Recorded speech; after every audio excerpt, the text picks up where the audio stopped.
에베소 6장 1절, 2절, 3절, 4절 하면 설교를 한두 번 들어본 것도 아니고 뭔 설교 하겠네 하는데 여러분의 기대에 전혀 어긋나는 새로운 설교를 준비를 했습니다. 보통 그러지요. 인생은 나의 것이다. 근데 마귀의 악한 거짓말입니다. 인생은 하나님의 것입니다. 인생은 가족 공동체의 것이고 교회 공동체의 것이고 사회 공동체와 나라 공동체의 것임을 잊지 말아야 됩니다. 그러면서 그런 삶을 살아갈 때에 진짜 내 인생을 살게 되는 비밀이 거기 들어있죠. 근데 만만치 않지요. 가정부터 이게 정서적 안정과 편안을 누리는 곳이 되어야 되는데 참 가정이 지밀이고 괴롭이 될 때가 많잖아요. 또 교회가 은혜의 장소, 치료의 장소, 성장의 장소가 되어야 되는데 참 주일이 괴롭고 목양 간의 관계가 괴로운 사람이 참 많습니다. 어느 남편이 지갑에 그 아내의 사진을 넣고 다니는 거 아내가 감격을 합니다. 결혼한 지 20년, 30년 됐는데 어떻게 당신은 이렇게 내 사진을 넣고 다니느냐고. 저도 아내도 스마트폰 대문에는 손자들, 손녀들 사진이 있습니다. 그러니까 아내가 감격하는 모습을 보고서 당신의 사진을 볼 때마다 힘을 얻어. 그러니까 세상에 주님 보고 힘을 얻어야지 날 보고 힘을 얻냐 그러면서 굉장히 좋아하더래요. 근데 후렴이 문제가 됐습니다. 왜 내가 이 사진을 넣고 다니냐면 이런 큰 문제도 내가 감당하는데 무슨 문제는 감당 못할까. 이런 인간도 사랑하고 참고 사는데 내가 어떤 인간을 못 참고 못 용서할까. 그렇게 살아. 그래서 돼지기 맞아가지고 병원에 입원했대요. 우리가 가정에서 애정의 관계, 교회에서 애정의 관계가 참 많잖아요. 그래서 오늘 말씀에 귀를 기울이시고 순종하시면 성령님이 이걸 해결하게 할 줄로 믿습니다. 우선 여기 6장 1절, 2절, 3절, 4절을 이해하려면 에베소서 5장하고 6장을 연결해야 됩니다. 5장은 성령 충만한 삶이 신앙의 기본이다. 특별히 15절, 16절, 17절, 18절 쭉 보면은 세월을 아껴라, 때가 악하다, 술 취하지 말고 성령에 충만해라, 그리고 시와 찬송과 신령한 노래로 대답해라. 이것이 기본이 되고 기초가 돼야 남편과 아내가 예수를 중심으로, 남편은 예수님의 교회를 사랑하는 것처럼 아내를 사랑하고, 아내는 예수님의 교회를 예수님은 교회가 예수님에게 순종한 것처럼 복종한 것처럼 그렇게 복종하고 그리스도가 들어가거든요. 또 6장 1절, 2절, 3절, 4절에는 자녀들은 예수님 때문에 부모님께 순종하고 공경하고, 아버지는 예수님의 마음으로 양육하고 교육하고, 또 5절 이하에는 예수님을 마음을 가지고 종들이 상전을 섬기고 순종하고, 또 상전은 예수님의 마음을 가지고 그렇게 사랑하고 또 이게 괴롭히거나 이제 의협하지 말고, 그러면서 10절 이하에는 우리의 싸움은 혈과 육에 관한 것이 아니고 영적인 싸움이기다 하면서 전신갑주를 입어라. 그러니까 이게 성령 충만, 예수 그리스도, 그리고 영적 전투 그 가운데에 이렇게 부부 문제, 자녀 문제가 들어가 있다는 거죠. 이게 세상의 가정사역은 행복이 목적입니다. 이것은 하나님과 옳지 않아요. 세상의 가정사역은 행복이 목적이지만 우리 그리스도의 가정사역의 목적은 행복이 아니라 하나님의 영광, 하나님의 섭리, 하나님의 사명, 그러면서 행복이 따라오는 것입니다. 그러니까 그리스도인들의 복과 교회에서 가르치는 복은 그냥 복이 아니에요. 신령한 복이 따르는 아름다운 복의 흐름, 또 복이 축복이 되고 상급이 될 수 있도록 하나님이 도와주시고 재료로 주시는 것이 복이다, 이런 뜻이지요. 좀 다릅니다. 자, 우선 주 안에서 부모에게 순종하라. 이것이 좀 한국교회가 오해하는 부분인데, 보통 우리는 주 안에서 순종하라 그러니까 말씀에 어긋나지 않는 범위에서 순종해라. 틀린 말은 아니에요. 일리가 있지만 원어를 보면 엔 키리오, 영어로 인더 로드, 이게 무슨 말이냐면 주님 안에서 순종하고 주님 안에 공경하는 것이 말씀에 어긋남을 하지 마라, 이런 뜻은 아주 조금이에요. 조금이고 뭐냐, 주님 때문에, 주님이 하나님에게 순종하고 복종하신 것처럼 주님이 죄인이고 모순된 육신의 부모지만 요셉과 마리아에게 한 가지로 순종하고 복종하고 공경한 것처럼 주님 때문에 하라는 거예요. 그리고 이것이 옳으니라 하는 말씀도 있죠. For this first, 이거 옳다는 것도, 이 효도라는 것은, 순종과 공경이라는 것은 하나님의 창조 원리요, 하나님의 창조 순리요, 하나님의 뜻이요, 하나님의 진리이기 때문에 하라는 거예요. 그러니까 부모님이 자격을 갖춰서, 부모님이 이렇게 잘해줬기 때문에, 부모님이 자격이 있어서. 근데 우리들은 화가 나지요. 아버지가 내게 해준 게 없습니다. 부모님이 나를 괴롭히고 힘들게 하고 상처만 줬지 나를 망가지게 했지. 차와 살아난 내가 고아로 태어났으면 좋을 뻔했습니다. 어머니는 나를 버리고 시집 갔습니다. 그리고 나는 얼마나 불쌍히 사는 줄 알아요. 근데 그런 어머니한테 어떻게 하란 말이에요.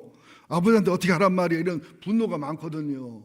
그래서 이게 그 순종하라 공경하라 설교할 때 잘못하면 푸락푸락 막 분노하고 뭐 자기 엄마한테 아버지한테 하지 나한테 뭐 대드는 교인도 상당히 많습니다. 나도 알고 보면 불쌍한 사람이니까 나한테 대들지 말고 하나님하고 한번 씨름해 보세요. 그래서 주 안에서 부모에게 순종하라.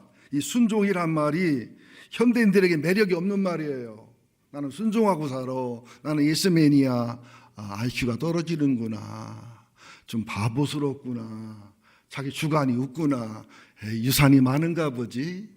뭔 계산이 있나 보지? 이런 부정적인 마음이 들지 긍정적인 마음이 안 들어요. 그러나 권의, 질서, 순종, 공경, 긍휼, 용서, 사랑, 온유, 겸손, 공동체식, 이것은 성경의 핵심적인 단어라는 사실을 기억하셔야 됩니다.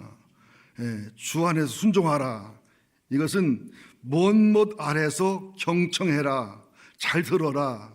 또 먼 못 아래서 잘 듣고 나서 경청하고 나서 그 부모님의 어떤 사상관, 어떤 사고나 사상과 생각과 뜻과 가르침과 교훈까지라도 안 맞아도 불합리해도 죄 지는 게 아니고 하나님을 대적하는 게 아니면 순종하고 따라라. 이것이 히파쿠에테, 히파쿠오, 또 어베이 이 뜻의 원리입니다. 그러니까 결혼 전에는 순종함으로 공경하는 거예요.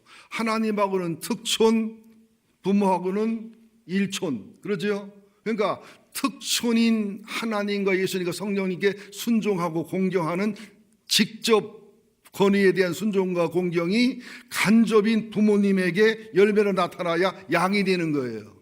근데 부모님한테는 하고 하나님한테는 하고 부모한테 안 하는 것은 염소신앙이 될 수밖에 없다는 것이 성경의 가르침입니다. 자, 이걸 쉽게 설명해 볼게요. 사울왕하고 다윗왕하고 솔로몬왕을 제가 일생을 연구해 봤습니다.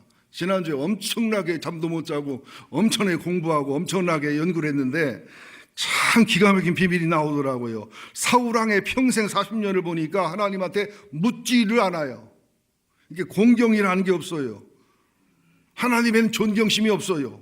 그 다음에 듣지도 않아요.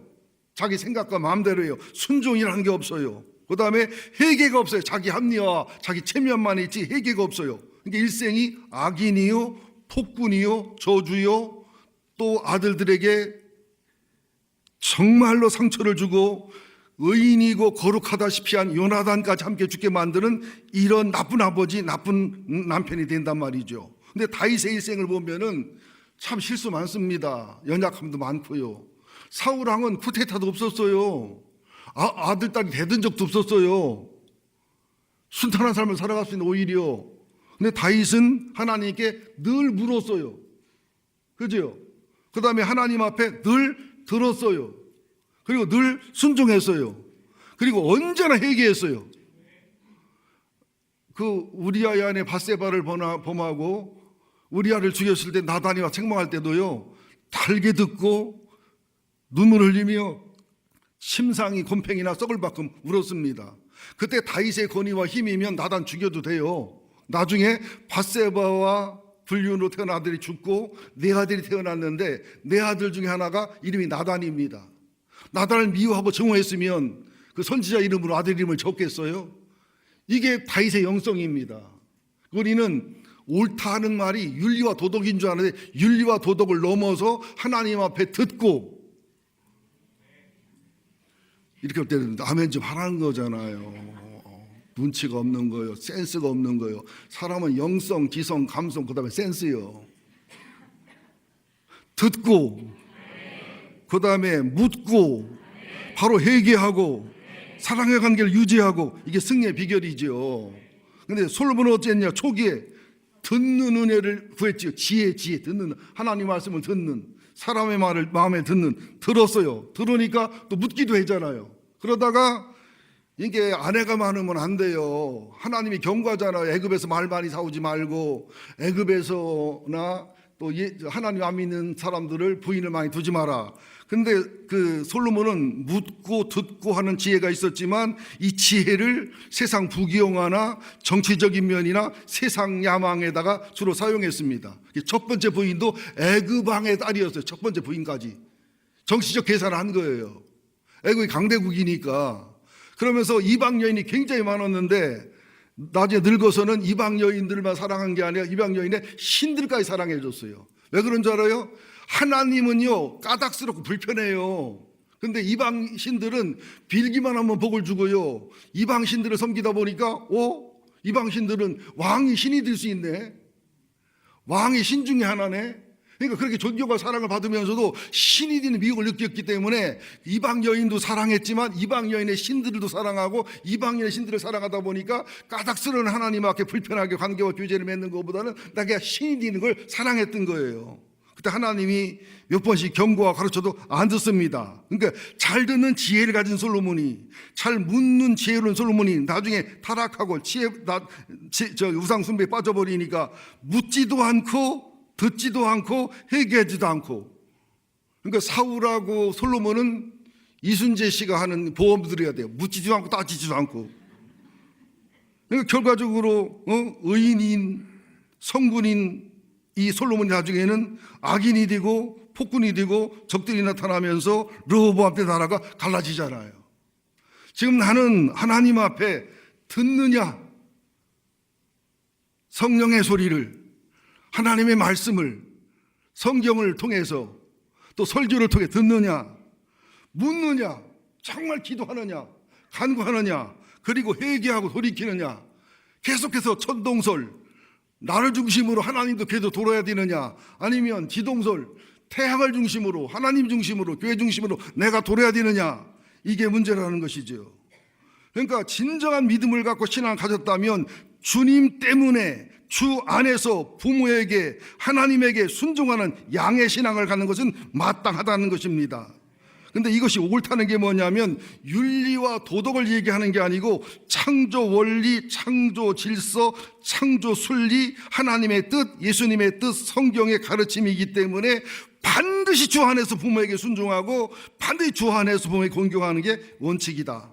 그런데 결혼 전에는 순종함으로 공경한다는 거예요. 이걸 잘 들어도 돼요. 결혼 전에는 순종함으로 공경해. 왜? 부모님 밑에 자라고 부모님 돈을 쓰고 부모님 관리를 받아야 되기 때문에 순종함으로 공경하는 거예요. 근데 일단 결혼하면 하나님은 특촌, 부부는 무촌, 그리고 어머니 아버지하고는 일촌, 아들 딸은 일촌이기 때문에 순종하되 순종보다는 하나님을 공경하고 부모를 공경하면서 그 남편이 어머니 아버지가 일촌인데 무촌 아내보다 더 가깝게 사랑하거나 이런 부분은 성경 안 맞는 부분이라는 거죠. 또 아내가 결혼했지만 남편은 이촌 삼촌 삼고 친정을 일촌 무촌 삼아버리면 여기서 문제가 오는 거기 때문에 결혼 후에는 공경하는 순종을 하라는 거예요. 나 머리가 나빠 이런 말 자주 못 하잖아요. 이게 굉장히 믿음의 비밀입니다. 그러면서 디모데후서 3장에도 보면 말세에 고통하는 때가 이럴 건데 사람들이 자기 일을 지독하게 사랑하고, 이게 인생은 나의 것이라잖아요. 그냥 캐세라 세라 자유롭게 마음대로 살으라잖아요. 이것이 얼마나 죄인지를 모르잖아요. 돈을 사랑하고 자랑하고 교만하고 비방하고 부모를 거역하고 감사하지 아니하고 거룩하지 아니하고 무정하고 원통함을 풀지 않고 모함하고 절제하지 못하고 싸납고 선한 것을 좋아하지 않고 배신하고 조급하고 자만하고 쾌락사랑한 길을 하나님보다 더 사랑하고 경건의 모양은 있지만 경건의 능력은 부인하고. 2000년 전에 사도 바울이 하신 말씀이 지금 시대에 이대로 이루어지잖아요. 옛날에는요, 이 담배 피다가 저 중고등학교 때 우리 친구들 다 담배 많이 폈는데 선생님이 나타나면요 막 숨고 불을 껐어요. 어른들이 지나가잖아요. 이놈들이 담배 핀다 한마디 하면요 깨갱했어요. 불 껐어요. 지금은요 어떤 70대 노인네가 중고등학교 애들 담배 핀다고 뭐라 했다가 맞아서 돌아가셨어요. 저도 담배 피는 중고등학교 애들 보면 이렇게 쳐다보면서 불 떼냐? 그러면 지나가요. 한마디 하고 싶은데 잘못했다고 맞아서 주일날 설교해야 되는데 시퍼렇게 나오면 어떡하고서. 어른이 없어요. 우리 한번 돌아보세요. 우리 학창시절에 정말 사랑하고 신뢰하고 존경했던 선생님이 있나요? 대학원 박사과정 하면서 존경하는 교수님, 정말 어른다운 교수님을 모셨나요? 옛날에는요, 목사하면 일단 반은 먹고 가. 일단 존경과 신뢰를 받아요. 가게 가도 목사하면 빚 잘 줬어요. 지금 목사를 알아주나요? 겪어보고 치러보고 내 맘에 들어야 되고 내 어떤 그 틀에 맞아야 존경하고 좋아하지. 이 어른이 없어진 시대예요. 어른이 없는 시대가 되면 어른이 손해보느냐? 어른의 관리를 받아야 될 애들이 다음 세대가 피해를 고스란히 보는 겁니다. 그러니까 그 사람들 어른이 되면 더 무시받고 더 멸시받고 그 아래가 어른이 되면 나중에는 하나님 질서 자체가 깨져버리는 거예요. 하나님 절대 권위가 깨져버리는 거죠. 이게 사단의 역사고 사단의 권위입니다. 여러분들 순종이란 말이 기쁘게 들려야 돼요. 공경이란 말이 행복하게 들려야 되고 여러분 자연스럽게 들려야 됩니다. 제가 책 한 권 소개하는데요. 세계관 그 개념의 역사 데이비드 노글이 지은 건데요. 칸트 이후의 최고의 지적 담론, 칸트 이후의 최고의 지적 대담론 이런 책인데 세계관입니다. 책 제목은 모든 인간은 세계관적 존재다. The History of Our Concept 그런 뜻인데 교회사를 연구하거나 세상의 철학을 연구를 봐도요 철학적인 관점이 플라톤주의, 아리스토텔레스주의, 합리주의, 경험주의, 과학주의, 이심론, 상식실제론, 진화론, 관념론, 역사주의, 실존주의, 낭만주의, 현상학, 논리실증주의, 마르크스주의, 프로이트주의, 정신분석학주의, 뉴에이지주의, 범신론주의, 포스트모더니즘, 종교다원주의 모든 종교가 기원이 있다는 거죠. 절대 종교는 없다는 거죠. 절대 진리가 없다는 거죠. 대중문화주의자, 노마디즘 이제는 진리를 찾아 배낭 메고 헤매고 다니는 시대가 됐다는 거예요. 그러다 보니까 기독교의 절대 진리의 신앙이나 예수님의 절대 진리의 신앙은 배척한다고 느껴요. 애골수라고 느껴요. 그래서 마지막 모든 사상과 사고와 철학의 적은 정통 기독교가 되게 되어 있어요. 그래서 우리가 미움받고 순교한다는 사실을 아셔야 됩니다. 그래서 존 가이퍼가 칼빈주의 신학자지만 그 칼빈주의를 넘은 분입니다. 그분이 하나님에 대한 우리들과의 관계 개념, 인간에 대한 인간관계 개념, 세계에 대한 우리들의 관계에 대해서 굉장히 세계관을 잘 썼습니다. 존 가이퍼의 쓴 책을 한번 읽어보셨으면 좋겠고요. 그러면서 성경은 그러잖아요. 전도서 11장 10절 같은 데 보면 9절 같은 데 보면 젊은이들아 네 마음껏 살아라. 그러나 늙고 죽을 줄 알고 심판받을 줄 알고 살아라. 그래서 내 마음에 근심이 떠나가게 하고 악이 내 마음에서 떠나게 하라. 머리가 검을 때 머리가 휘어지기 전에 기억해라. 전서 12장에도 보면 너는 청년의 때 창조주를 기억해라. 곤고한 날이 이르기 전에 아무 악이 없다고 할 때가 되기 전에 해와 빛과 달이 어두기 전에 창조주를 기억해라. 그러면서 9절 이하에 보면 전도자는 지혜자이어서 솔로몬 다윗을 비롯해서 유명한 철학이나 학문이나 유명한 사상이나 사고나 결과적으로 아름답고 좋은 것은 하나님께 나온 것이니까 그들이 지혜자에서 백성의 지식을 가르쳤고 깊이 생각하고 연구해서 자문을 썼고 전도자 아름다운 말들을 진리를 찾아서 기록했고 지혜자의 말은 찌르는 잭짓 같고 스승들의 말씀은 잘 박힌 못 같으니 한 목자인 하나님께로부터 온 것이다. 내 아들아 이것들보다 징계와 경고를 받고 너무 책을 많이 짓고 너무 많이 공부하는 것은 몸을 피곤케 한다. 이래 결국을 들었으니 하나님을 경외하고 그 명령을 지키고 하나님의 뜻을 따라 바르게 살아가라. 이게 사람의 본분이다. 마지막 날 하나님은 선악간에 심판하시리라. 우리가 예수 진리를 받아들이고 성경을 받아들이면 헤맬 것도 없고 싸울 것도 없는데 우리가 하나님의 절대 진리, 예수의 절대 진리, 성경, 기독의 순수한 믿음, 하나님의 사람된 예수의 십자가 부활의 복음을 안 받아들이니까 이런 철학, 이런 종교, 이런 사고로 헤매게 돼 있다는 겁니다. 그런데 사람들은 야망과 욕망이 뱃속에서 가슴속에서 솟고 졸어오는 것처럼 사람은 종교에 대해서 진리와 근본에 대해서 삶의 비밀을 알고자 하는 욕망이 뜨겁게 불타게 되어 있습니다. 우리는 우주의 수수께끼를 풀고자 하는 굶주림과 갈증을 가지고 있고 또 진리와 원리와 어디서부터 어디로 가는지 알고 싶은 욕망이 불처럼 활활 타오른 본능을 갖고 영혼의 몸부림을 가지고 있다. 인간이 처한 상황의 알파와 오메가를 이해함으로써 쉼을 얻고자 하는 열망이 마음속에 다 있게 돼 있다. 매튜 아놀드의 시 감춰진 삶의 시구보다 이러한 갈망을 더 효과적으로 표현한 글이 없다. 좀 수준이 있는 시인데요. 한번 귀를 기울여 보시지요. 하지만 종종 세상의 가장 번화한 거리에서 소란한 싸움 속에서 우리의 감춰진 삶을 알고 싶어하는 형언할 수 없는 욕망이 솟구친다. 우리의 불같은 열정을 쏟아부어 우리의 참된 근원적 경로를 추적하고 싶은 갈망, 갈증, 우리의 삶이 어디서 왔고 어디로 가는지를 알기에 우리 안에 이토록 사납게 이토록 깊은 곳에서 요동치는 이 마음의 신비를 탐구자 하는 갈망이 솟구친다. 인간은 본능으로 하나님을 알고 싶어 한단 말이에요. 어디에서 와서 어디로 가는지, 진리가 뭔지, 삶이 뭔지, 죽음이 뭔지, 인간의 참된 의미와 목적이 뭔지를 알고 싶은 마음이 모두가 있다는 거예요. 기독교가 정답인데, 성경이 정답인데, 하나님 예수님이 정답을 보여줬고, 하나님을 예수님 보여줬고, 진리를, 사랑을, 하나님 원칙을, 원리를 인격적인 하나님, 사람의 모습으로 보여줬는데도 우리가 어서볼 찬양하는 거죠. 오늘도 주목하시기를 예수 이름으로 축원드립니다. 그래서 자녀들의 십자가를 지금 쭉 말씀드리고 있습니다. 자녀들의 십자가는 실제로 주 안에서 부모에게 순종하라. 두 번째가 뭐죠? 공경하라. 이 공경하란 말은 헬라어로 리파로는 리파오 그러는데요. 가치 있게 여기고 합당한 가격을 인정해주고 가치를 두고 귀중하게 여기고 소중한 존재로 여기고 귀중한 존재로 하는 것. 영어로 언어, 명예, 존경 이런 뜻이죠. 그러니까 부모의 공경하는 것은 마음속 깊이부터 부모를 가치 있게 여기는, 부모님이 합당한 존재를 인정하는, 가치를 부여하는, 귀중하게 여기는 마음이 있으면서 공경의 마음으로 순종하는 거라는 거죠. 앞서 말씀을 드렸습니다. 왜 그러는지. 결혼 초에는 순종함으로 공경하고 결혼 후에는 이제 부모하고 독립을 하는 것이잖아요. 옛날에 부모가 일촌이었지만 부모하고 자식 일촌이었지만 결혼하면 부부가 무촌이니까 독립공화국이 되는 거예요. 그때부터는 부모에게 돈 달라고 하시면 안 돼요. 부모 돈 갖다 싹 쓰면 안 돼요. 저도 살아보니까 제일 노후 대책의 적이 자식들이고 이쁜 손자 손녀들이 노후 대책의 최고의 문제예요. 이쁘니까 그래도 막 쓰게 되고 이번 어린이날도 많이 투자했어요. 그거 대가가 크더라고요.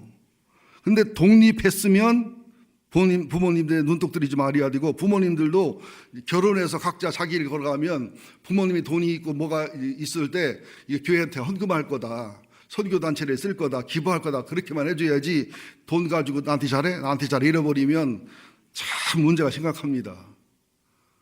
가능하면 자식들을 먹고 살게 해서 독립시킨 다음에 하나님께 헌금하든지 기부단체에다 드리든지 좀 바르게 쓰시기를 간곡히 부탁을 드리겠습니다.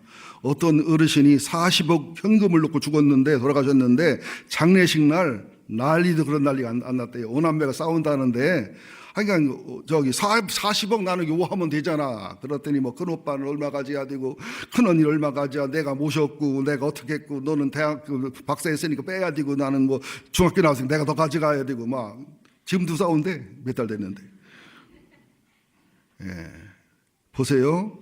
사울 왕이 요나단한테 한 걸 보실까요?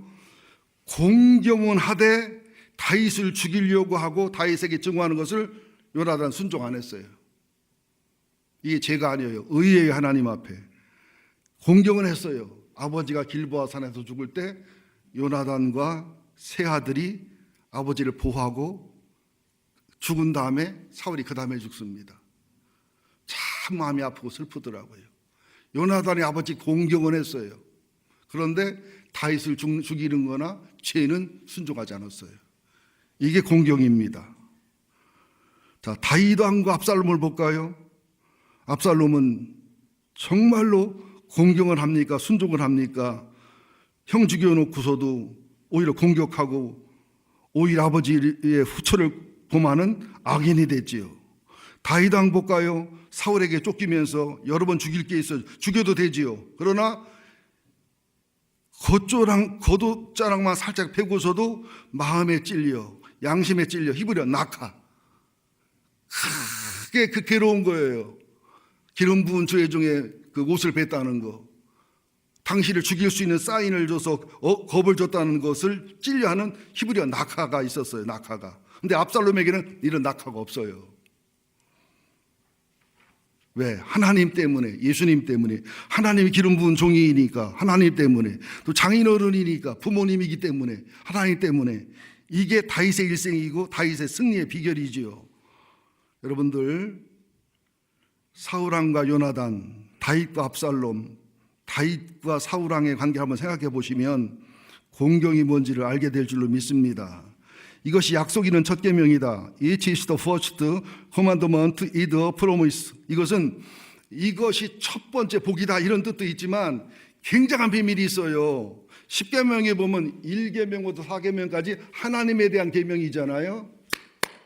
그죠? 손은 분이 있기 때문에 박수를 쳤어요. 5계명부터 10계명은 사람에 대한 계명인데 5계명이 뭐예요? 부모에게 효도하고 순종하고 공경하랍니다. 6계명이 뭐죠? 살인하지 말라. 7계명이 뭐죠? 간음하지 말라. 8계명이 뭐죠? 도둑질하지 말라. 그러니까 이 순서를 볼 때는 살인하는 것보다, 간음하는 것보다, 도둑질하는 것보다 부모에게 순종하고 공경하지 않는 게 훨씬 큰 죄라는 거예요. 첫 번째 약속이라는 거예요. 이 교회도 마찬가지예요. 여러분들, 살인하고 간음하고 도둑질하고 죄짓고 하는 것보다 하나님의 질서, 교회 질서, 목회자에 대한 거리의 질서를 어기는 게 죄가 더 큰 거예요. 우리는 훨씬 더 큰 죄를 지면서도 교회 사랑하고 하나님 사랑해서 죄가 아닌 줄 알아요. 여러분, 하나님은요, 마귀가 왜 살인하고 간음하고 거짓말도 했죠. 마귀가 하나님을 대적하고 하나님 권위 도전하도 마귀가 된 거 아니겠어요? 지금 시대에 순종이니 복종이니 뭐 예스맨이니 다 이게 무시받고 멸시받은 시대인데 세상이 타락해 그런 거예요. 마귀의 괴계예요. 술소리인 것을 기억하시기를 예수 이름으로 축원드립니다. 한번 여러분들 연구해 볼래요? 참 기가 막힌 원리가 나오는데요. 이따 부모의 십자가 때 해야 되려나 지금 해야 되려나 모르겠는데요.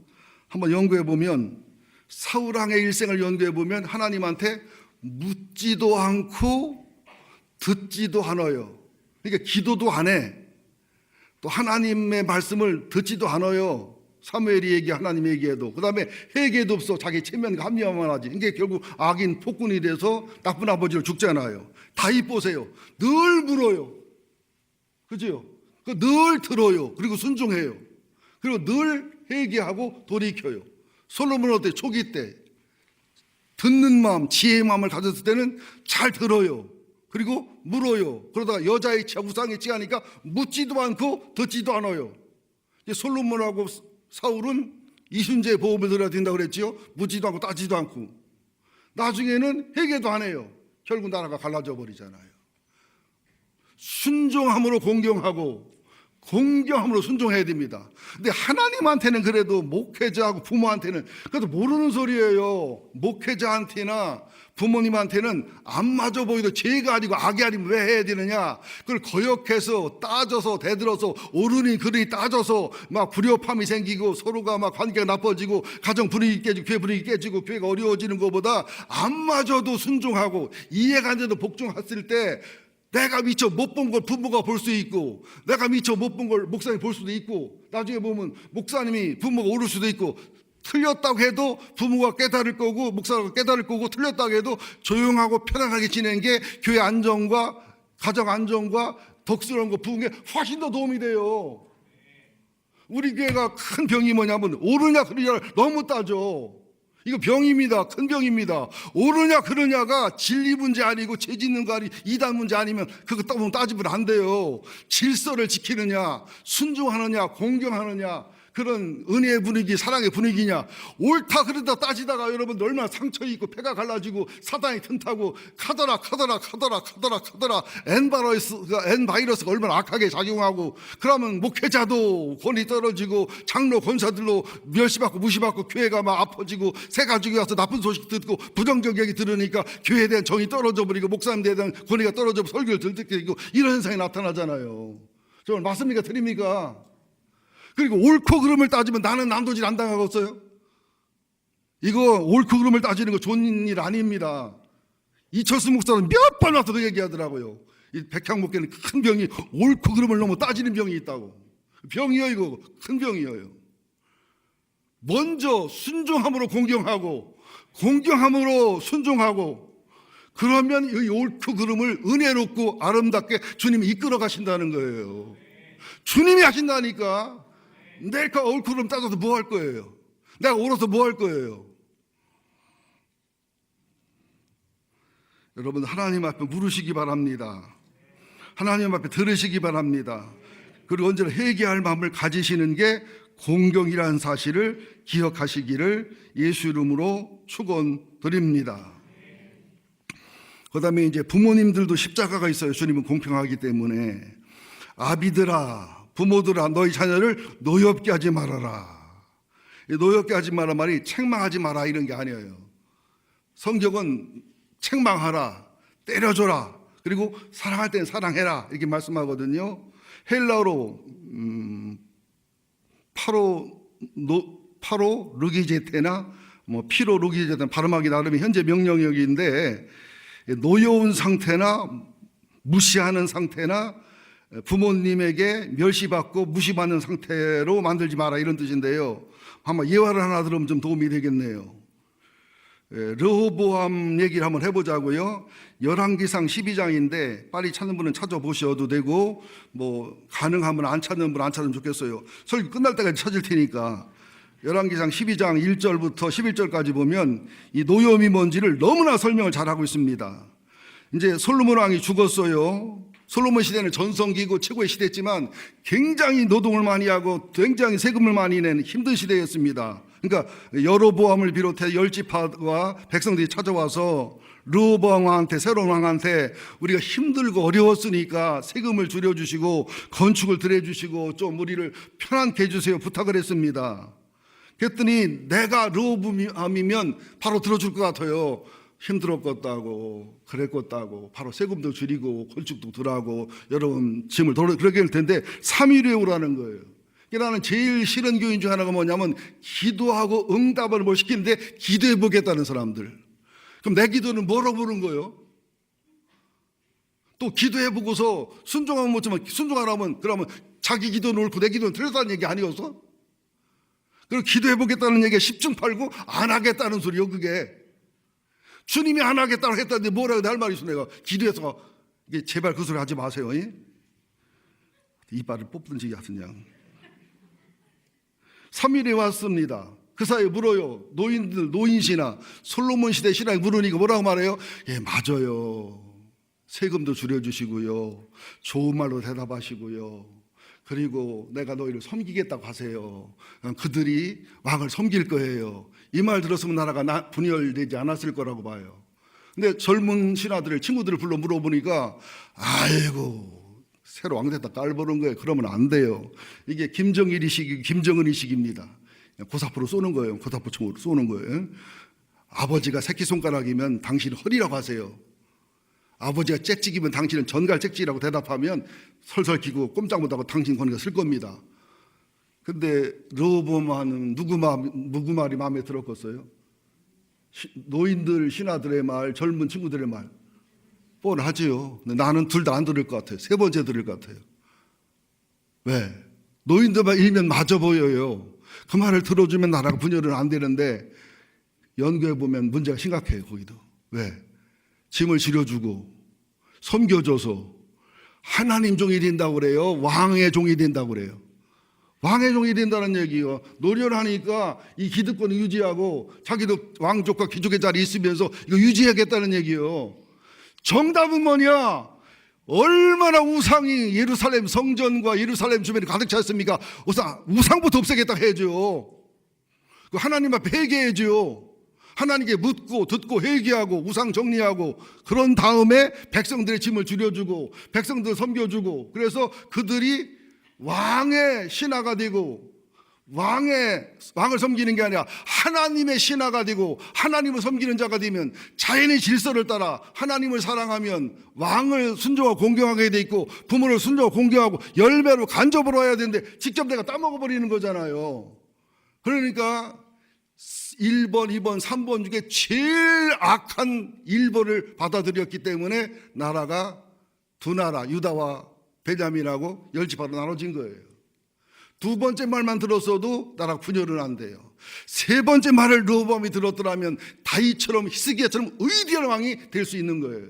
우리 교회도 교회 유지되는 거, 그죠? 교회가 이 상태로 가는 거, 여기에다 초점을 맞추지 말고 우리들의 우상이 뭔지, 우리들이 주님과 관계에서 버려야 될 게 뭔지, 하나님 앞에 작은지 큰지가 뭔지, 우상이 뭔지, 하나님 관계를 뭔지, 내가 어떻게 해야 될지, 이거부터 해결하는 우리가 돼야 될 줄 믿습니다.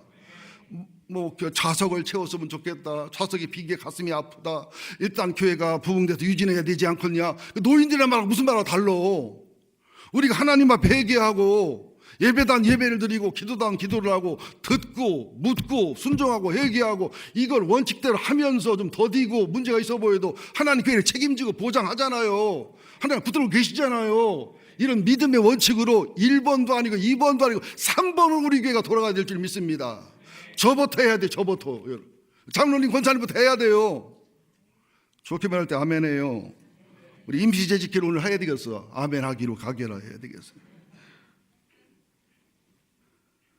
그런데 주의 교훈과 훈계로 양육하란 말이, 우선 노엽게 하지 않은 상태에서 노여운 걸 풀어준 상태이게 돼야 되거든요. 근데 너무도 많이 부모님들이 목회자가 성도들과 또 자녀를 노엽게 합니다. 참 청소년들을 상담해보고 청소년 아이들 입장이 돼보면 너무 고생하고 너무 힘들어요. 참 한국 청소년 아이들만큼 힘들고 어려운 게 입시입니다. 이 대학 문제가 참 심각한데, 자, 제가 어느 학교, 고3 학교 급훈인가요? 교실에마다 급훈이 있잖아요. 그걸 보고서 깜짝 놀랐어요. 30분도 공부하면 장래 남편의 직업이 바뀐다. 무슨 말 이해하셔요? 30분도 공부하면 장래 남편의 직업이 바뀐다. 이게 9급 공무원이 될 수도 있고 7급 공무원이 될 수 있고 판사 검사 될 수 있다는 거죠. 또 이건 더 웃겨. 대학 가서 미팅할래? 공장 가서 미싱할래? 그 다음에 엄마가 보고 있다. 그 엄마 사진을 붙여놨어 옆에다가. 그 다음에는 우리 엄마도 개모임에 가서 큰 소리 좀 차고 쉬고 살자. 또 우주 정복, 우리는 주말에 정석을 복습한다. 이게 대학 가 공부 안 하잖아요. 정말 노여울 일이 너무 많습니다. 저도 여러분들 노엽게 한 거 용서해 주시고, 저한테 상처받은 거 용서해 주시고, 저한테 실망한 거 용서해 주시고, 좀 울어야 되는데 눈물이 안 나서 어떻게 나도 마음대로 안 되는데, 무릎 꿇고 큰절을 하고 싶은데 지금 내가 근육이 아파가지고 큰절을 하고 싶어요. 나 용서해달라고, 용납해달라고. 근데 꼭 한마디 하고 싶어요. 나는 100배 더 상처가 있다는 거, 100배 더 아프다는 걸 기억해 주셨으면 좋겠어요. 이게 가정에서 애정이 있는 것이 가정이에요. 부모와 자녀와. 교회도 목사와 중직자와 목사와 부목사와 목사와 성도사의 애정이 있는 곳입니다. 가까울수록 애정이 있게 돼 있어요. 애정의 관계지요. 부를 노래가 많지만 잘못 불렀다가는 그다 설교한 거 다 까먹을 거기 때문에 절제를 하겠습니다. 그러면서 제가 어느 예화를 보고 울었네요. 미안하다고 말하기가 그렇게 어려웠나요? 이운구 변호사가 쓴 책인데, 고려대 다니는 학생 하나가 이대 나온 엄마, 또 육사 졸업한 대령 출신으로 예편한 아버지를 안수입사 권사님인데 손도끼로 살해해서 토막나 버린 사건인데요. 한 10년 넘었을 겁니다. 그 아이를 변하다 보니까 처음에는 그 고려대 다니는 학생이 가해자인 줄 알았더니 사건을 조사에 들어가니까 이 아이가 피해자들이에요. 엄마 아버지가 가해자들이에요. 형들이나 누나들이 다 서울대를 간 거예요. 근데 고려대를 갔으니까 그걸 학교라고 갔냐고. 제 친구 겸 형님인 김성문 목사님도, 김성문 목사님 서울대, 그 남동생도 서울대, 아들도 서울대, 며느리도 서울대, 딸도 서울대, 며느리 서울대, 사모님만 서울대 아니요. 그리고 셋째 동생만 연세대. 연세대 나온 셋째 동생이 상처와 열등감이 많다가 결국 학교 버리고 다시 서울대에 졸업했어요. 뭐 특수한 경우지만 이게 상처가 되는 이 괴로움이지요.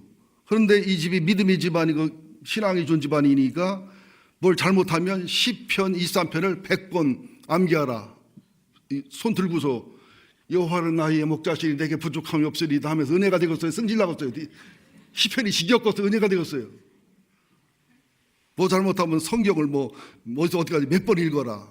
주로 성경으로 벌어주는데 하나님 교회에 대한 증오와 엄마 아버지 신앙에 대한 증오가 있는데 어느 날 이 귀신이 들어왔어요. 상담해 보니까 상담해 봤고 박효진 장로님이 그 사람 사형당할 때 지켜봤다는데 귀신이 들어왔더래요.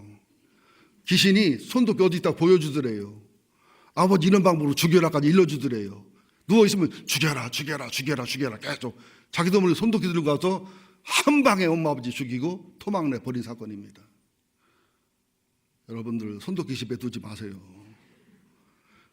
보복당하는 부모님 굉장히 많습니다. 책도 있어요. 보복당하는 부모들의 이야기, 그런 책도 이제 서재실에 가면 있습니다. 근데 이와 반대로 경북대학교 총장님인데요. 아마 우리 서창 집사님은 아시나 모르겠어요. 산청 출신인 총장님이었다는데 그 산청이 산골이잖아요. 지금은 뭐 물 좋고 공기 좋고 좋다는데 가봐도 산골이더라고. 난 못 살겠더라고. 아버지가 무지장에 가난하고 소장농인데 돼지 한 마리가 유일한 재산인데 어떻게 해서 대구로 유학을 보내서 대구중학교 1학년을 다녔는데 1학년 8반이 68명이었는데 학기가 끝나는데 학년이 끝나는데 보니까 68명 중 68등이더랴. 이걸 갖고는 못 가잖아요. 아버지 유학 보냈는데 정성 들였는데 그래서 이걸 고쳐가지고 1등으로 바꿔서 가져간 거예요. 초등학교도 못 나온 아버지니까 뭐 속겠지 생각하고 간 거예요. 서창 집사님 맞나요? 이 총장님 얘기 들어보셨어요? 저 증인이 있잖아요. 거짓말하면 경북대 출신이요. 서창 집사가 경북대 법대 출신이라고. 그런데 참말인 걸 증인이 저기 있잖아. 거짓말하면 안 돼. 저 증인이 아닌데 그럼 나는 그냥 그랬는데 아버지가 보더니 속는 것 같으더래. 그래서 막 동네 사람이 몰려왔더라는 거예요. 중학교 간 사람이 없으니까 아들 대구로 유학 가는데 몇 등 했어요?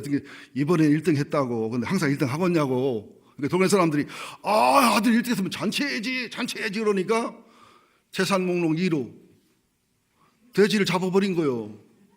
근데 개울 가서 목욕하고 와서 보니까 저 1등 했다고 돼지 잡았어. 울며 불며 아버지 이거 왜 잡았냐고 하는데 너 1등 했으니까 잡아야지. 1등 했으니까 축하한다 먹어라. 그냥 개울로 들어가 죽으려고 그냥 개울 앉아가지고 숨을 앉았는데 이분들이 못 잡아서 나왔대요. 그 다음에는 돌멩이를 주워다 머리를 막 쳤대요. 막 죽으라고, 나쁜 새끼 죽으라고 막. 얼마나 가슴 아프고 미안 한이 맺히는지 사람이 변하더랍니다. 17년 후에 박사학위를 받고 대학교 교수가 되고 총장이 된 거예요. 그리고 어느 날 아들을 데리고 와서 엄마 아버지한테 무릎을 꿇고 이실직고를 하는 거예요. 중1 때 1학년 8반 1등 한 거 여기까지 나오니까 아버지가 그러더래요. 됐다. 그만해라. 네 아들 민우가 듣는다. 알고 계셨던 거예요. 눈물 콧물이 쏟아지는데 나가서 그냥 대성통곡을 울었답니다. 그리고서 이 총장님이 변하고 민우가 변하고 가문이 변한 거예요. 이게 주의 교양과 훈계입니다. 저도 하나님 앞에 여러분의 부끄러운 게 뭐냐면 설교하고 가르치는 건 돌비입니다. 인격과 삶에 대해서 하나님과 예수가 흐르는 게 신비의 신앙, 편지와 향기의 신앙이거든요. 그런 신앙으로 우리도 바뀌어져서 자녀를 노엽게 하지 말고 자녀를 바르게 양육해야 되고, 또 목회자들도 이론과 지식만 가르쳐주지 말고 주님의 편지와 향기가 되는 것이 믿음의 길이다, 이렇게 믿습니다. 이런 부모의 십자가가 이제 이렇게 변화와 바뀌어짐을 만들어 오지요. 근데 하나만 더 하나 뺄까요? 시간이 갔기 때문에 그건 나중에 하지요 뭐. 그러면 마지막으로 이게 에베소서 6장 3절을 읽어볼까요? 이로써 내가 잘되고 땅에 더 장수하리라. 근데 이게 자녀들한테만 주는 복이지 아버지 어머니에게 주는 복이 없잖아요. 그건 오해예요.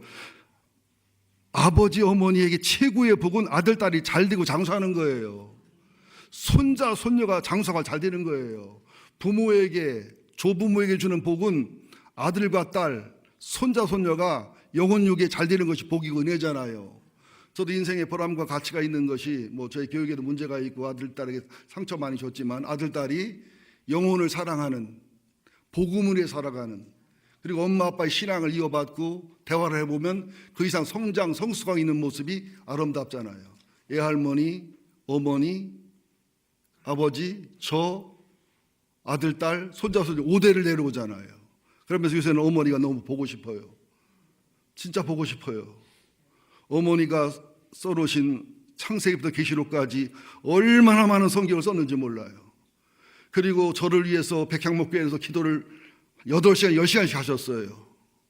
그리고 그러다 보니까 영적인 체험, 신앙의 체험을 너무너무 많이 하셨어요. 힘들게 했지만 괴롭게 했지만 하나님을 이렇게 사랑했던 어머니, 성경을 써서 성경을 깨닫고 주의 음성을 듣고 깨달음을 가졌던 어머니, 아들과 딸들을 위해서 기도하고 백향목교를 기도했던 어머니의 눈물과 기도의 소리가 쟁쟁하게 이제 보고 싶습니다. 그리워요. 내일 모레 기도 중에 있습니다. 장인 장모 묘지에 갔다가 우리 아버님한테 아들 딸 데리고 손자 손녀 데리고 가서 얘가 며느리예요, 얘가 사위예요, 얘가 큰아이 혜인이 지호예요, 셋째 예인이, 넷째 예준이에요. 지난번에 병원에 갔더니 아버님이 막 기가 살아가지고 막 우리 아들이라고 우리 며느리라고 막 그냥 기가 살아가지고 막 그러시는 모습을 보면서 어머니는 보고 싶고 아버님한테 못다한 효도를 해야 되겠구나, 그런 마음에 감동이 옵니다. 그런데 우리가 이렇게 십자가와 하나님의 뜻을 순종하면 하나님은 반드시 갚아주시는 하나님입니다. 아들, 딸이 잘 되고 손자, 손녀가 잘 되고, 잘 된다는 게 꼭 부자만 된다는 게 아니에요. 영혼이 잘 되면서 범사가 다 잘 돼서 하나님께 맞고 원리받는 아들, 딸이 되면서 영혼이 잘 된 것처럼 범사가 잘 되는 원리로 요셉같이, 다니엘같이, 다윗같이 영혼육의 질서와 조화 속에 욕심과 야망이 아니라 따라오고 하나님 영광과 사명이란 복으로 따라온다는 거예요. 그리고 땅 장수한다는 것은 이 땅도 원어로 보면 땅이 아니라 이 땅입니다. 하늘에 가서 영원히 사는 나라, 영광과 존귀, 영생의 삶을 살아가면서 동시에 이 땅에서도 장수하면서 이 땅에서도 존귀와 아름다운 삶이 추구하는 게 아니라 야망과 욕망으로 따라가는 것이 아니라 따라와지고 그 사명이 되고 또 축복의 선순환이 오고 존귀한 가문이 되는 이런 말할 수 없는 복이 임한다는 사실을 말씀하고 있습니다. 마지막 예화로 마무리하겠습니다. 오늘 안수 집사님 얘기인데요. 안수 집사님, 권사님이 신앙생활 참 열심히 하는데 딸만 둘이 있는데 큰딸이 너무너무 속을 썩이는데 딸 속썩이면요 아들하고 비교가 안 됩니다. 하루는 12시가 넘어서 딸이 들어왔는데 막 그냥 바지에 뭐에 입고 왔는데 완전 날라리요. 또 술을 먹어가지고 주님 충만한 게 술 충만해서 주 충만해서 들어왔어. 뭐라고 하더니 말대꾸를 하니까 그냥 안수 집사님이 뺨을 그냥 있는 이가 때려버렸어요. 뺨을 맞은 딸이 막 노려보고 째려보면서 문을 팍 열고 들어가면서 아버지 쳐다보는 거예요. 아버지, 안수 집사시라고요? 나는 아버지한테 예수님의 사랑을 느껴본 적이 없어요. 예수님의 냄새를 맡아본 적이 없어요. 아버지 교회에서 연극 잘하시대요. 어떻게 교회에서의 모습하고 가정에서 모습이 달라요? 난 아버지를 보면 아주 교회 갈 마음이 없어요. 하나님은 좋은데 아버지 하나님은 싫어요. 엄마도 교회 가면 기도 잘하시고 유명한 권사님이고 존경하는 권사님인데 집에 오면 신경질 부리고 짜증 부리고, 나는 엄마 아빠를 보면 하나님 예수님이 지겨워요. 지겨워. 아주 교회가 지겨워요. 물론 콱 ner어버렸어요. 한 대 때리고 나서 그냥 막 바가지를 뒤로 쓴 거야. 털썩 주저앉았는데 막 눈물이 줄줄줄줄 흐르는 거예요. 막 이연바 내가 널 어떻게 키웠는데, 신앙생활 내가 어떻게 했는데. 그러다가 나중에 울다가 막 통곡이 나오는 거예요. 막 30분 40분 울었어요. 울면서 회개가 나오고 딸의 마음이 느껴지고 딸의 그 아픔이 대어보기가 되고 딸의 그 고난이 느껴지고 성령이 회개의 영을 부어주면서 이분이 정리정돈됐습니다. 다시 딸의 방을 놓고 들어갔더니 딸이 문을 다 열어주는데 경계하더래요. 또 패러 들어왔구나. 그런 표정을 짓는데 딸 앞에 무릎을 꿇었대요.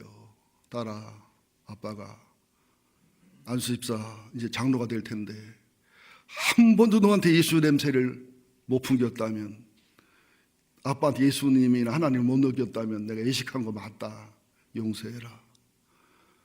그리고 너한테 신앙의 모범이 못 되고 너를 괴롭힌 것, 그러면서 그날 대화하다 보니까 딸이 같이 결혼하기로 약속하고, 정말 이 사람만은 변하지 않을 사람이라고 했던 애인에게 버림받고 친구랑 약혼하고 막 이런 사연이 있었던 거예요. 괜히 그런 게 아니죠. 알고 나서 끌어안고 울면서 아무개야 진작 얘기하지 왜 얘기 안 했냐고, 아빠가 얘기할 텐데 얘기하면 아빠가 들어주느냐고, 아빠가 들어주는 사람이냐고, 그때 얘기해야지 그랬냐고, 아빠 이렇게 잘못했고 엄마 이렇게 잘못했고, 또 엄마 아빠 힘들고 어려운 얘기 하니까 딸이 또 몰랐다고 막 울고 막 통곡을 하면서 구술했대요. 그리고 나서 그 안수사님 권사님이 변하고 딸이 엄청 변해서 그 버린 놈보다 몇 배 좋은 남편 만나 결혼 잘했다는 전설의 고향이죠.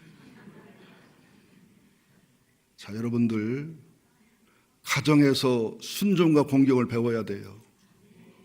가정에서 주의 교양과 훈계를 양육하는 편지와 향기가 돼야 돼요. 가정에서 정말로 자녀를 노엽게 하지 않는, 근데 현실은 교회에서도 애정의 관계, 가정도 애정의 관계잖아요. 우리들의 우상을 제거하는, 하나님과 관계를 바르게 하는, 성령 충만하는, 영적 전투를 하는 이 기본이 되면서 우리 교회도 질서가 서고, 그죠? 하나님 원리와 원칙이 서고, 순종하고 공경하고 말씀으로 양육하고 노엽게 하지 않고 사랑하는 관계, 은혜의 관계 되기를 예수 이름으로 축원드립니다. 하나님 고맙습니다.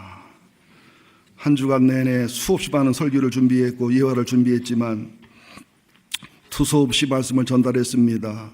이 말씀에 은혜가 되고 감동이 되게 하여 주옵시고, 말씀이 좀 아파도 내 생각에 안 맞아도 듣는 마음, 묻는 마음, 회개하는 마음을, 겸손한 마음을 우리 마음에 부어주시기를 원합니다. 우리가 자녀의 십자가, 부모의 십자가 잘 짊어지고 감당하면 주님의 부활의 능력과 주님의 보상이 함께 따라오는 것을 믿고 체험케 하여 주옵소서. 주님 아버지의 길이 있고 어머니의 길이 있고 아들의 길이 있고 딸의 길이 있고 목회자의 길이 있고 중직자와 성도의 길이 있음을 알게 하여 주옵소서. 예수님의 이름으로 기도합니다. 아멘.